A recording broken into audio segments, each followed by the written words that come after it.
Me deram uma missão dificílima de pregar essa mensagem em 30 minutos e eu vou tentar de tudo para fazer isso. Abra aí a sua Bíblia se você quiser ou então acompanhe no telão em Mateus no capítulo 27, versículo 46 somente. Mateus 27, versículo 46, pode colocar aí, diz assim a palavra do nosso Deus. Não quero entrar, só porque eu subi aqui. Eu vou dar um golpe nesse computador aí. Olha lá, ele vai... agora ficou. Diz assim: e perto da hora nona, exclamou Jesus em alta voz, dizendo: Eli, Eli, lama sabactani. Isto é, Deus meu, por que me desamparaste? Neste mês nós estamos no mês da Páscoa, que sem dúvida alguma é a maior celebração cristã. Muito maior do que o Natal, muito maior do que as outras celebrações que nós temos. Por quê? Porque ela fala de 3 assuntos, 3 eventos que marcaram a nossa vida e determinaram o curso da humanidade: o sofrimento, a morte e a ressurreição de Cristo.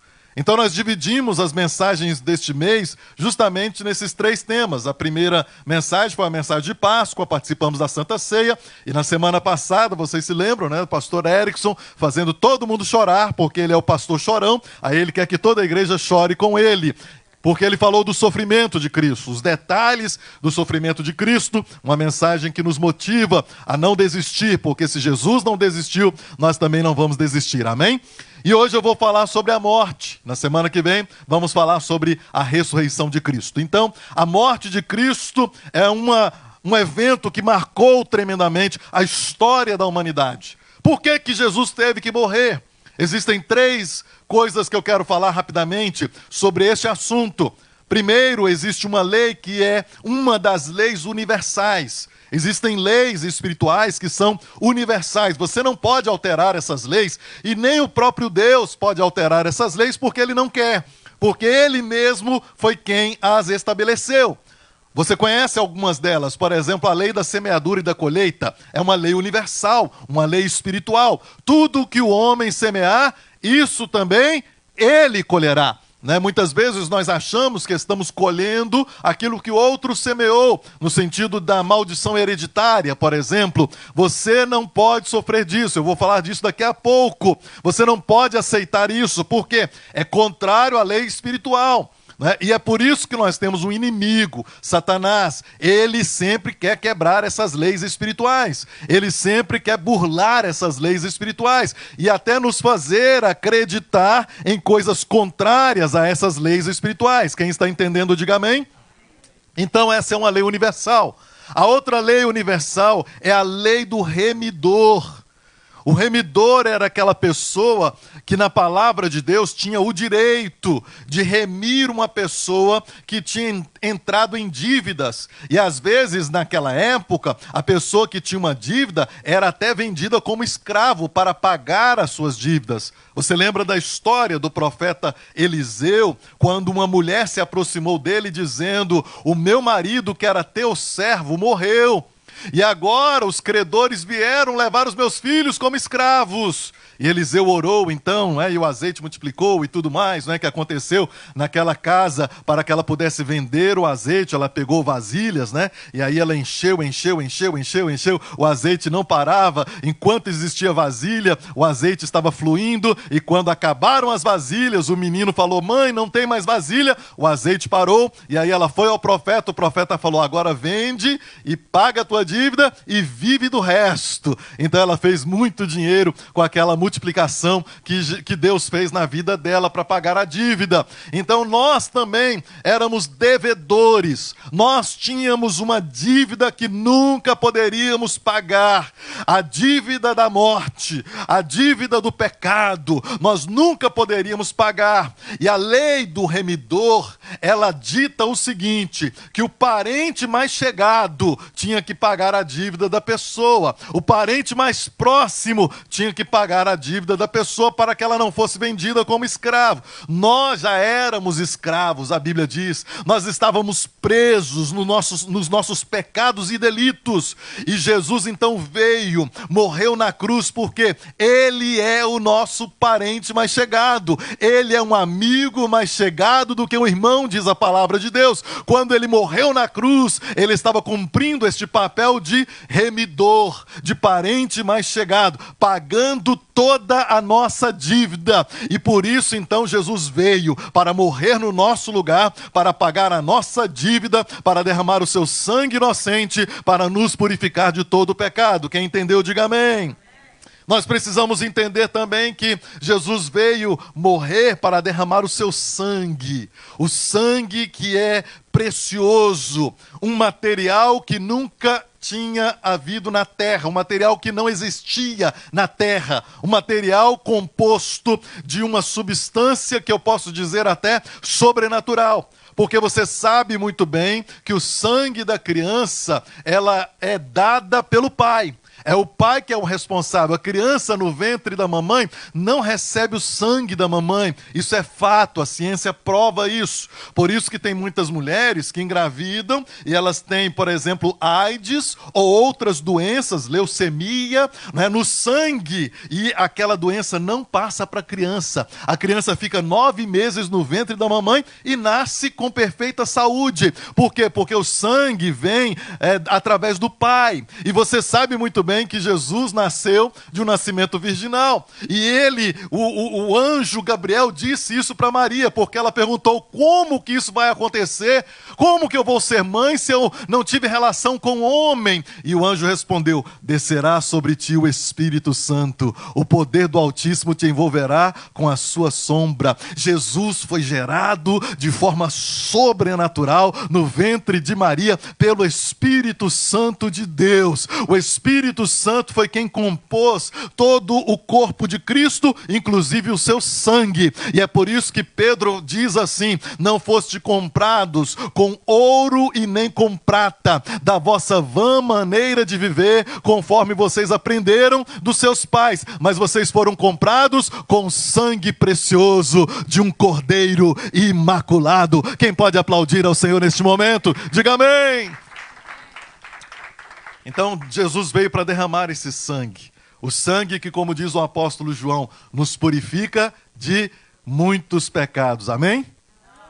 Nos purifica de todo pecado. Eu vou falar disso daqui a pouco. Mas você precisa então entender isso. Ele veio para poder também estabelecer a rotina do sacrifício, que era uma rotina do judaísmo, mas o sacrifício que eles faziam era um sacrifício contínuo, porque o sacrifício de cordeiros, de bodes, de touros, não podia tirar o pecado, só cobria o pecado.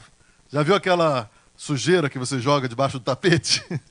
Era mais ou menos por aí. Aí a pessoa limpa a casa, essa sujeirinha aqui, joga debaixo do tapete. Aí joga debaixo do tapete. O sacrifício do Antigo Testamento cobria o pecado, mas não tirava o pecado.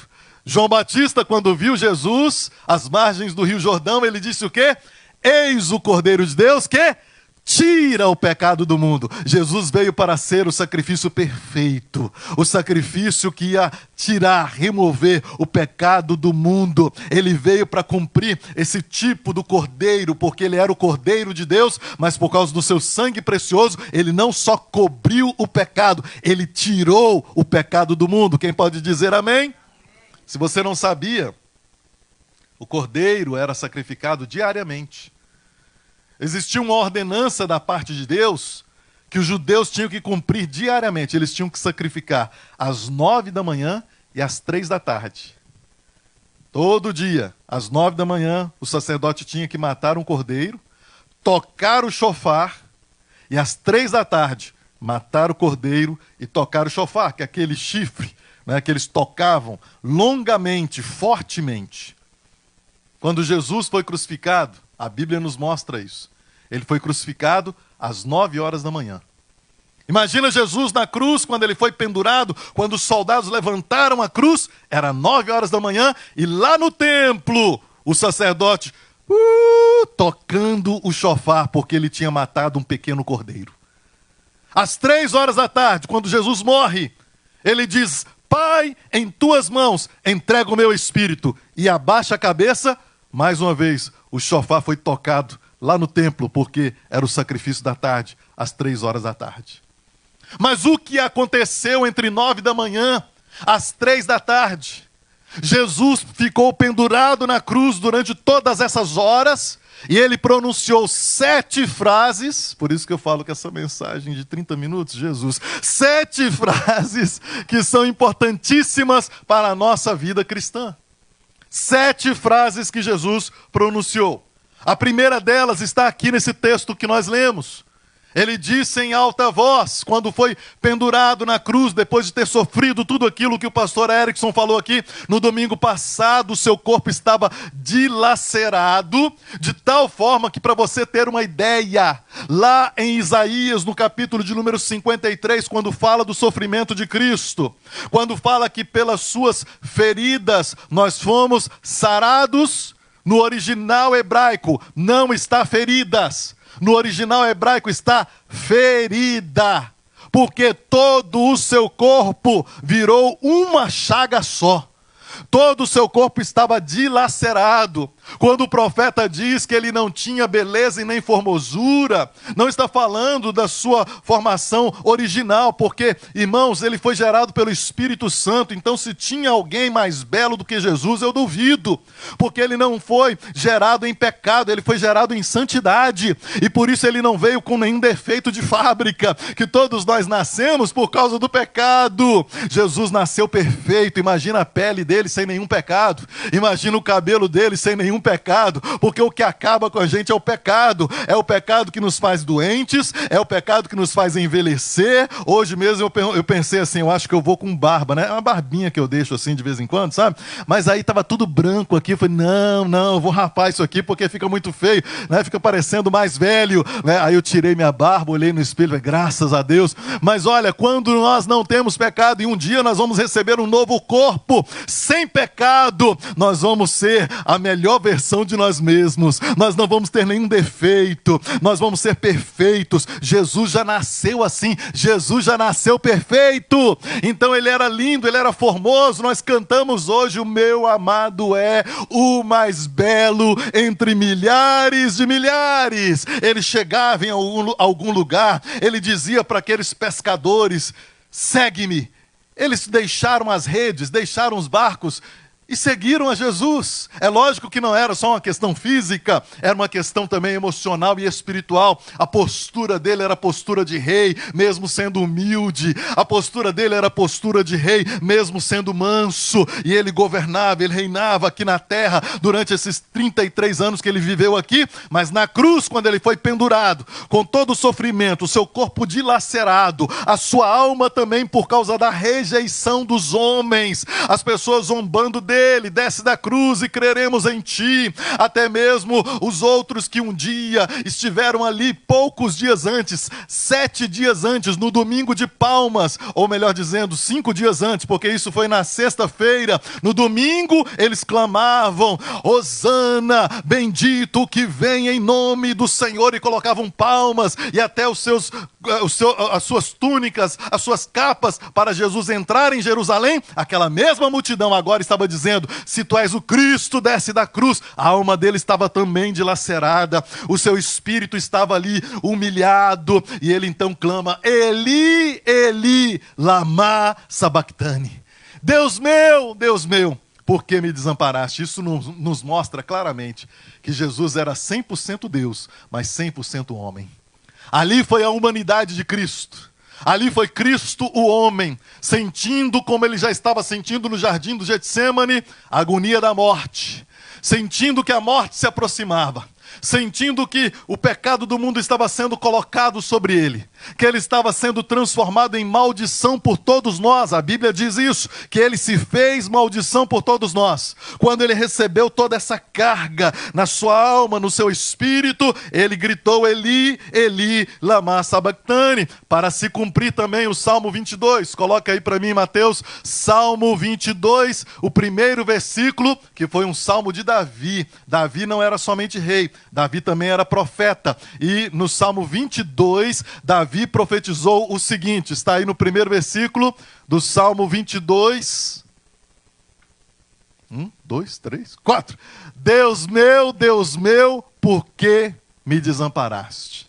Olha só, essa frase perfeita, Eli, Eli, lama sabachthani. Como Davi sabia disso? senão pelo Espírito de Deus? Quando você lê todo o Salmo 22, nós não temos tempo hoje, depois em casa você pode ler, você vai ver que é um salmo profético. Davi foi usado em profecia para poder escrever esse salmo de número 22. Mas a verdade é que Jesus conhecia bem a palavra. Jesus conhecia bem todo o Antigo Testamento. Com 12 anos de idade, ele estava debatendo no templo com os doutores da lei. E ele fazia perguntas e dava respostas que todos os doutores ficaram maravilhados. Ele conhecia todo o Antigo Testamento. Certamente ele conhecia aquilo que Isaías disse 600 anos antes da sua vinda, 600 anos antes dele nascer. Isaías, no capítulo de número 49, versículos 14 ao 16. Isaías diz assim: porém Sião diz, já me desamparou o Senhor, e o meu Senhor se esqueceu de mim. Para aí, só um pouquinho, volta lá. Porém o Senhor diz, o Senhor me desamparou, o Senhor se esqueceu de mim. Quem é que já se sentiu assim? Levante as mãos. Não é verdade? Nós passamos por isso. Por causa da nossa humanidade, da fraqueza, da fragilidade do ser humano. Nós sentimos muitas vezes que Deus se esqueceu de nós. E olha a resposta do Senhor. Próximo versículo ele diz, porventura, um dos meus textos favoritos. Pode uma mulher esquecer-se tanto de seu filho que cria, que não se compadeça dele, do filho do seu ventre? Mas ainda que esta se esquecesse dele, contudo, eu não me esquecerei de ti. Segurei. Eu não me esquecerei de ti. Deus nunca vai se esquecer de você. Deus nunca vai te abandonar. Deus nunca vai te desamparar. As circunstâncias podem dizer que sim, mas a palavra de Deus diz que não. As pessoas podem dizer que sim, mas a palavra de Deus diz que não. As pessoas podem chegar para você, como chegaram para o salmista no Salmo 42, onde está o teu Deus? E o salmista mesmo disse para si mesmo, espere em Deus, pois ainda o louvarei. Você precisa entender que Deus nunca nos deixa, Deus nunca nos desampara, porque se Ele nos deixar, Ele está negando a sua própria palavra. Jesus disse isso quando morreu, ressuscitou, e antes de ser assunto aos céus, antes de subir aos céus, Ele disse, eis que estou convosco todos os dias até a consumação dos séculos. Já entrei uma certa vez na igreja orando antes do culto e sentindo absolutamente nada. E pensei comigo mesmo, Deus me deixou, Deus me desamparou. Naquele dia me bateu uma tristeza tão grande, antes do culto. E o Senhor falou comigo, enquanto eu estava ajoelhado, orando, Ele disse assim, nunca duvide da minha palavra. Duvidar da minha presença é duvidar da minha palavra. Se eu disse que eu estarei contigo todos os dias até a consumação dos séculos, eu estarei contigo todos os dias até a consumação dos séculos. Quem pode aplaudir ao Senhor por isso? E sabe por que Ele não vai se esquecer de você? Próximo versículo explica claramente. Eis que nas palmas das minhas mãos eu te gravei. Essa mesma palavra, gravar, é uma palavra que foi usada para as tábuas da lei. Quando Deus, com o seu dedo, escreveu os 10 mandamentos. Ele fez buraco nas pedras para poder escrever os 10 mandamentos. E aquilo é para ser permanente, para ninguém apagar. Não foi com tinta, porque já tinha tinta na época. Não foi com lápis, não foi com caneta, não foi com nada disso. Ele gravou, ele engravou nas pedras com o dedo. Essa palavra é a mesma palavra. É uma marca que não pode ser apagada. Por isso que quando Tomé falou para os discípulos, no primeiro domingo que Jesus apareceu para os discípulos, e Tomé faltou o culto. Nunca falte culto, tá? Quando você falta culto, Jesus aparece, aí você vai ficar como Tomé. Só vou acreditar vendo. Se eu não colocar as minhas mãos nos furos das suas mãos, se eu não tocar no seu lado, eu não crerei. E Jesus tinha aparecido num domingo, depois Jesus aparece no outro domingo. Se você olhar em Atos, você vai ver que é de domingo em domingo, em domingo, em domingo. Por isso que os nossos cultos são aos domingos, porque Jesus sempre aparece aos domingos. E aí Jesus apareceu no outro domingo, o crente Tomé estava lá, né? Faltou um culto, porque tem gente que é assim, né? Vem um culto, falta outro, vem um culto, falta outro, né? Vem um culto, falta um mês, aí depois vem, né? E Tomé era desse jeito. Tomé estava lá. Quando Tomé estava lá, Jesus falou: Tomé, não seja descrente, mas crente. Pode tocar aqui. Aí Tomé nem quis tocar. Tomé já caiu de joelhos dizendo: Senhor meu e Deus meu. Você sabia que lá no céu, agora, nesse exato momento, Jesus está com essas marcas nas mãos? Você sabia que quando ele olha para as suas mãos, ele lembra dos cravos que atravessaram as suas mãos? E isso vai durar toda a eternidade? Você sabia que quando nós chegarmos nos céus, nós vamos ser recebidos por Ele, e Ele vai mostrar para nós os cravos nas mãos, o furo, a marca que isso deixou na vida dele, no corpo dele, para todo sempre? Sabe por quê? Porque Jesus nos amou dessa maneira, e Ele resolveu então gravar o nosso nome na palma das suas mãos. Quando Ele olha para aqueles buracos, Ele lembra de mim, Ele lembra de você, e Ele nunca vai te esquecer, porque Ele te ama, e Ele nunca esquece aquele quem Ele ama. Quem pode aplaudir ao Senhor por isso? Que maravilha! Eli, Eli, lama sabachthani. Ele disse: Deus meu, por que me desamparaste? Para que hoje, eu e você, nunca pensemos dessa forma. Para que hoje nós possamos dizer: Senhor, Eli, Eli, por que me amas tanto? Por que o Senhor nunca se esquece de mim? Por que que o Senhor está sempre comigo?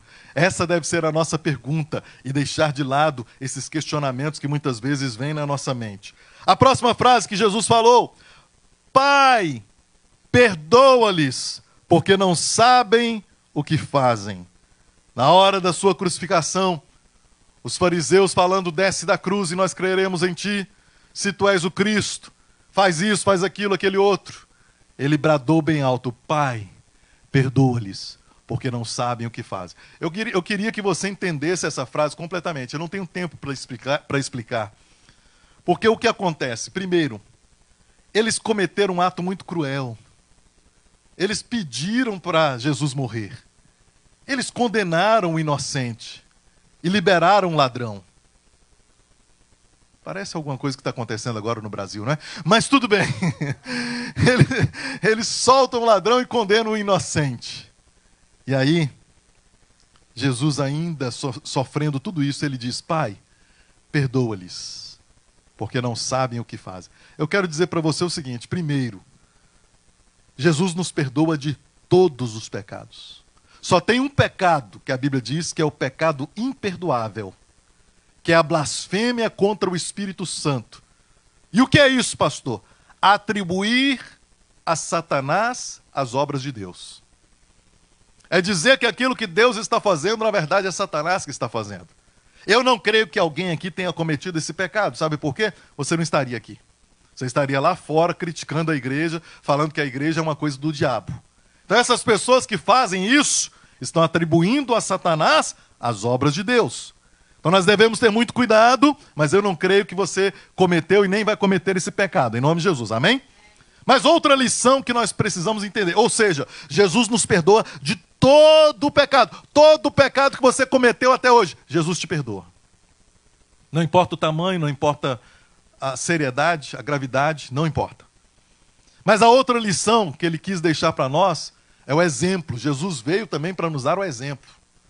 E se ele nos perdoou assim, nós também devemos perdoar os outros. Na oração do Pai Nosso diz: perdoa as nossas dívidas, como, da mesma forma que nós perdoamos os nossos devedores. Alguém está te colocando agora na cruz? Alguém está agora furando as suas mãos, os seus pés? Alguém te deu chicotada, açoite, até você ficar uma ferida só? Alguém fez isso com você? Não. Ninguém aqui sofreu tanto assim. Em Hebreus, a palavra de Deus nos diz: não resististe até o sangue. Você não sofreu como Jesus sofreu. Jesus sofreu dessa maneira para nos dar um exemplo. para que nós possamos também perdoar aqueles que nos machucam, aqueles que nos ferem com palavras, com atitudes, etc.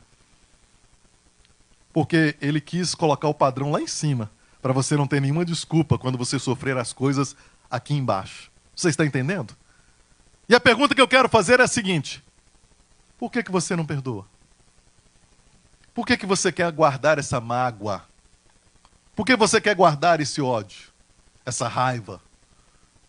Se Jesus perdoou aqueles que o crucificaram, dizendo: Pai, perdoa-lhes porque não sabem o que fazem. Essa pessoa não sabia o que estava fazendo. Ela estava tocando em você e você é a menina dos olhos de Deus. Essa pessoa não sabia o que estava fazendo, porque se ela fez o mal, ela vai colher o mal. Tudo que o homem semear, isso também colherá.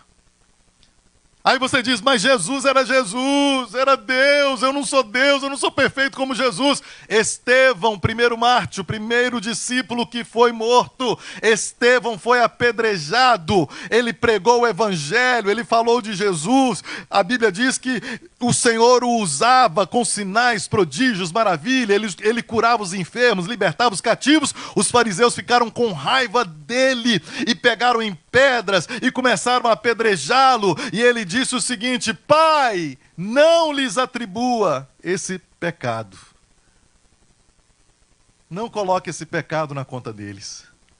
A mesma oração que Jesus fez: Pai, perdoa-lhes porque não sabem o que fazem. Ele fez com outras palavras, enquanto estava sendo apedrejado. Ele morreu ali mesmo. E até Paulo, escritor de 2 terços do Novo Testamento, estava lá, segurando a capa. Tem uma versão que diz que colocaram as capas aos pés de Paulo. Talvez Paulo até jogou uma pedra. Ele estava lá, consentindo com a morte de Estevão. Mas os pecados não foram imputados, porque Estevão pediu: Senhor, não lhes imputes, não lhes atribua este pecado. Então você hoje está aqui, assentado num templo confortável, ou em casa assistindo essa mensagem, e dizendo: não vou perdoar, não vou perdoar, não vou perdoar. Meu irmão, não tem outro caminho. O caminho é o caminho do perdão. Deus não te deixa, Deus não te desampara, mas você tem que seguir o exemplo de Cristo e perdoar totalmente aqueles que te feriram. É a palavra de Deus, é a vontade de Deus. E mais uma vez eu pergunto: por que você não quer perdoar? Se Jesus já te perdoou de todos os pecados e ele deixou o exemplo para você. A terceira frase que Jesus fala: em verdade te digo, hoje mesmo estarás comigo no paraíso. Ele falou isso para um dos ladrões. Ele foi crucificado no meio de 2 ladrões. Um ladrão dizia assim: se tu és o Cristo, desce da cruz, salva-te a ti e a nós também. O outro dizia: cala a boca, você não sabe o que está falando, nós estamos aqui porque merecemos, mas este é inocente. Senhor, lembra-te de mim quando entrares no teu reino. Jesus responde: hoje mesmo, em verdade te digo, hoje mesmo estarás comigo no paraíso. Aquele ladrão morreu, Jesus morreu e os 2 entraram no paraíso. O que eu quero dizer com essa palavra é para você que perdeu um ente querido, uma pessoa que você ama, e você não sabe se essa pessoa foi para o céu. Realmente, você não sabe. Pode ser que na última hora, no último minuto, no último segundo, essa pessoa disse: Senhor, lembra-te de mim. E o Senhor pode ter concedido perdão para aquela pessoa no último segundo, no último minuto. Isso aconteceu com o meu pai, quando estava morrendo lá em Governador Valadares, Minas Gerais, há 30 e tantos anos atrás, 42 anos atrás. 42 anos atrás, o meu pai morria lá na cidade de Governador Valadares, no leito de enfermidade, sem a salvação. Deus tira uma irmã da casa dela para ir lá no Hospital São Lucas, visitar o meu pai e dizer para o meu pai que Jesus o ama, que Jesus perdoa os seus pecados. E o meu pai, prestes a morrer, com um ataque cardíaco fulminante, uma das suas últimas palavras foi: eu aceito a Jesus como Senhor e Salvador. E hoje o meu pai está no céu, porque Deus deu essa oportunidade para ele. Então por que você se entristece quando pensa naquela pessoa que morreu? Aplauda o Senhor por isso. Você não sabe. E o meu avô, eu já contei essa história, mas eu vou contar novamente. O meu avô morreu, gente. A minha tia mandou alguns irmãos da Igreja Batista lá Quando os irmãos da Igreja Batista chegaram no hospital, eu creio que foi um outro hospital regional lá de Governador Valadares, os jovens da Igreja Batista chegaram e as minhas tias que estavam lá falaram: agora não tem mais nada que vocês possam fazer. Nosso pai já morreu e vocês não fazem nada. Pelo menos o padre está vindo agora para aplicar a extrema unção, que o padre vai lá, né, e unge o defunto. E os rapazes falaram: olha, mas a irmã de vocês lá dos Estados Unidos pediu para que a gente viesse aqui. Por favor, permita que a gente pelo menos veja o pai de vocês, para a gente poder falar para ela: nós vimos o seu pai morreu. E aí eles entraram no quarto, depois de muita insistência, as minhas tias deixaram. Quando eles entraram no quarto, olharam um para o outro e falaram: e agora, o que nós vamos fazer? Ah, vamos cantar, né? Vamos agradecer a Deus pela vida dele. Quando eles começaram a cantar, meu avô ressuscitou. Quando meu avô abriu os olhos, eles pregaram o evangelho para o meu avô. Chamaram todo mundo lá dentro do quarto. O meu avô falou: olha, eu aceitei a Jesus e eu estou indo embora. As minhas tias: não, o senhor vai ficar bem. Não vou ficar aqui nessa terra. Jesus está ali, olha, no canto me esperando. E apontava para o canto do quarto. E agora mesmo eu vou partir e eu estarei no céu com Jesus para sempre. Vocês precisam, todo mundo aqui, aceitar a Jesus. Meu avô fechou os olhos e foi para estar com o Senhor para todo sempre. Agora sim, dê um aplauso bem forte ao Senhor. Você não sabe o que aconteceu nos últimos segundos, mas eu estava lá, pastor. Mas você não sabe o que aconteceu no coração da pessoa, mas eu estava lá. Você não sabe, mas a pessoa era má. Meu avô era espírita, meu avô tinha visão, minha avó também via. Saci Pererê do lado dele, ele conversando com essa entidade maligna. Ele conversava muitas e muitas noites, porque era espírita. E ele aceitou Jesus depois de morrer, ressuscitou para Deus dar uma última chance para ele. Meu irmão, a salvação pertence ao Senhor. A Bíblia diz: crê no Senhor Jesus e será salvo tu e a tua casa. Eu creio que Jesus vai salvar toda a nossa família e não vai ficar ninguém de fora da salvação em Cristo Jesus. Quem pode aplaudir ao Senhor por isso?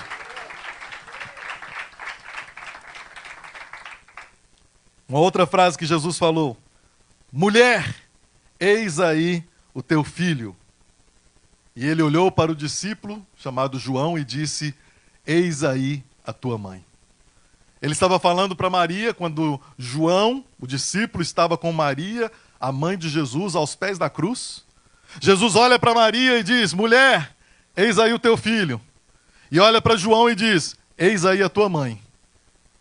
Aí a Bíblia diz, lá em João, que a partir daquele dia Maria foi morar na casa de João, porque João cuidou dela.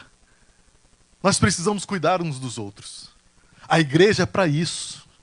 Na cruz, Jesus se preocupou com o cuidado mútuo. Na cruz, Jesus se preocupou em um discípulo cuidar da sua mãe, a sua mãe cuidar do discípulo. Queridos, nós não podemos sair por aí pregando que somos uma família e virar as costas uns para os outros.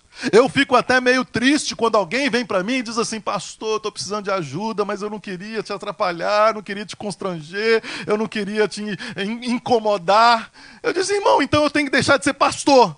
Porque se eu sou pastor, você tem que vir aqui mesmo para buscar ajuda. Você tem que procurar ajuda na igreja, sim, Senhor. Porque nós estamos aqui para ajudar uns aos outros. Lá na frente eu vou pedir a sua ajuda e você, como meu irmão em Cristo, vai me ajudar também. Nós precisamos resgatar isso urgentemente na igreja. Porque se nós somos de uma família, nós devemos cuidar uns dos outros. Não é assim na sua família. Você não tem constrangimento nenhum em pedir ajuda para o seu irmão, para o seu pai, para a sua mãe. Por quê? Porque é família. Mas deixe-me fazer uma pergunta: qual o sangue que fala mais alto no seu coração? O sangue do papai e da mamãe ou o sangue de Jesus Cristo, nosso Senhor? Porque é esse sangue que nos une e ele deve ter esse poder de nos unir mais do que os laços de família. Quem pode dizer amém?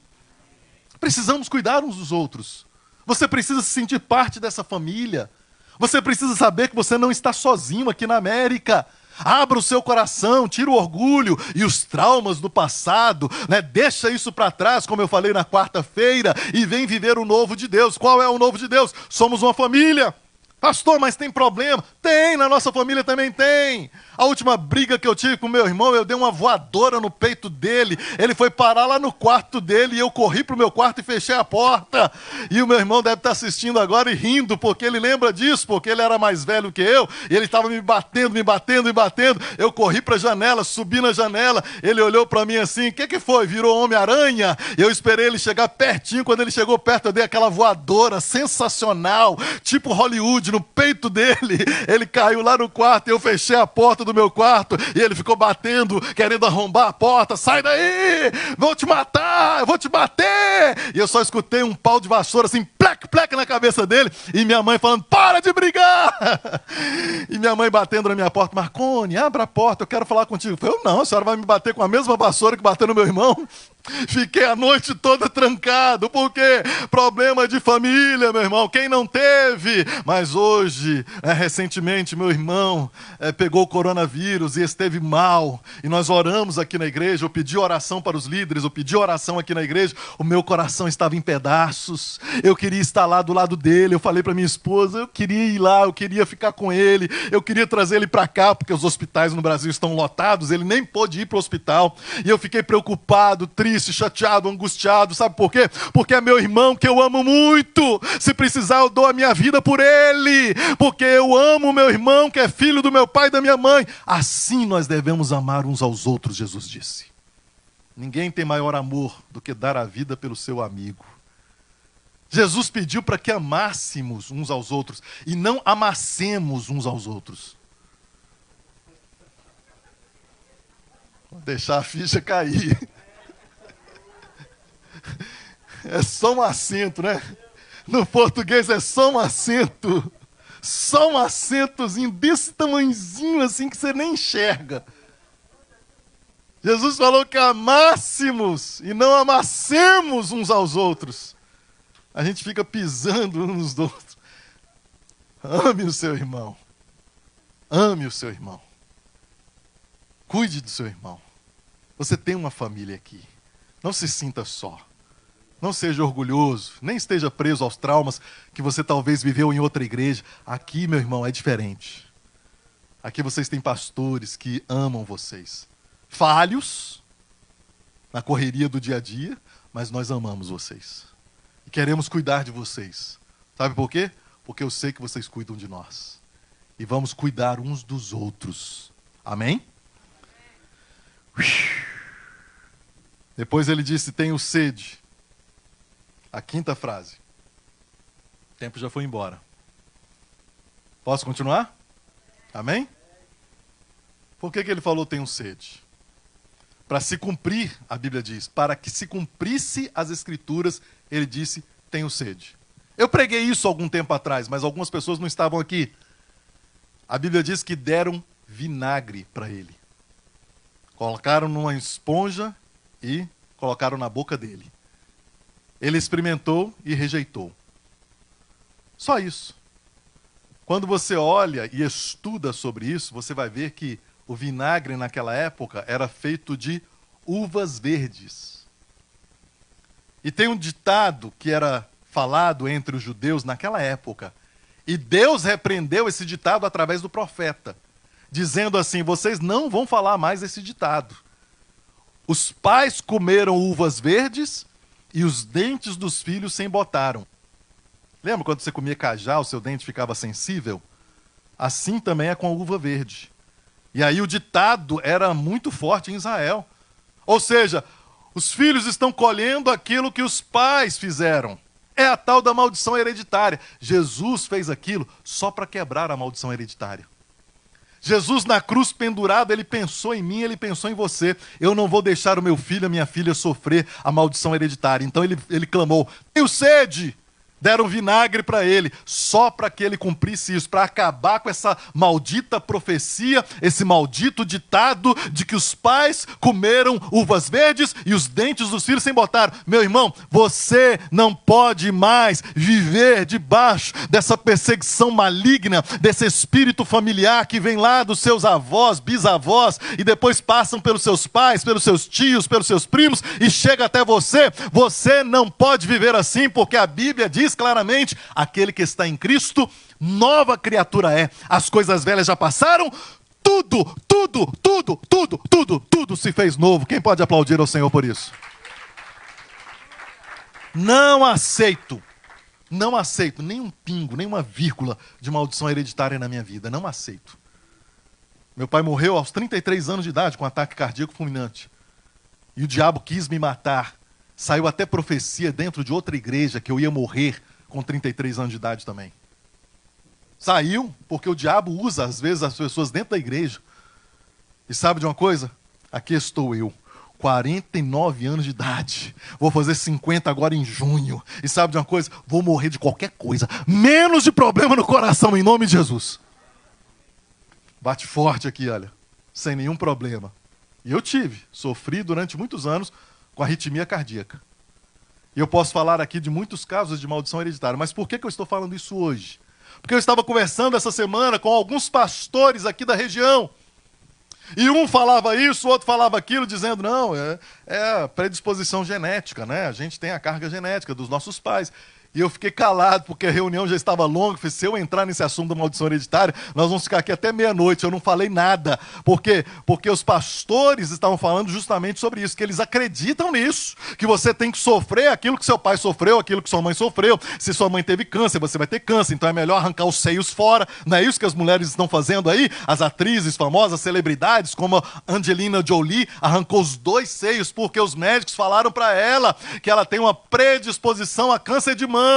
Então é melhor tirar fora e colocar implante, porque aí você vai evitar esse risco. E os médicos falam tudo que eles querem falar, e nós, como crentes, estamos aceitando, sendo que não é palavra de Deus. A Bíblia diz que você é nova criatura, você não tem mais o DNA só do seu papai e da sua mamãe, você tem o DNA do Espírito Santo que mora dentro de você. Quem pode aplaudir ao Senhor por isso? Já vou terminar. A 6ª frase que Jesus disse, Pai, em tuas mãos entrego o meu espírito. Se ele não fizesse isso, ele estaria pendurado na cruz até hoje. Porque outra lei universal é, o salário do pecado é a morte. Jesus não tinha pecado. Então ele tinha que entregar o seu espírito. Senão ele estava vivo até hoje. Machucado, ferido, mas vivo. Ele não ia morrer nunca. Um verdadeiro Highlander. Porque ele não tinha pecado. Agora, o que isso tem a ver conosco? Jesus entregou a sua vida nas mãos do Senhor, o seu Espírito, para que hoje nós possamos também entregar tudo nas mãos do Senhor. Entrega o teu caminho ao Senhor, confia nele e no mais, tudo ele fará. Você entregou? Então deixa ele resolver. Por que você está querendo fazer só aquilo que só Deus pode fazer? Convencer a pessoa para vir para a igreja, pregar para ela, até ficar rouco, até ela ficar enjoada da sua cara, se só Deus pode converter o coração do homem. Você entregou nas mãos do Senhor? Deixa lá. É o melhor lugar. É o que nós fazemos muitas vezes. A gente coloca as coisas nas mãos do Senhor, depois a gente vai lá e toma. Para com essa mania. Entrega, agora confia. Entrega o teu caminho ao Senhor. Confia nele. E no mais, tudo ele fará. Ministério de Louvor, por favor, vem aqui. 7ª e última frase. Está consumado.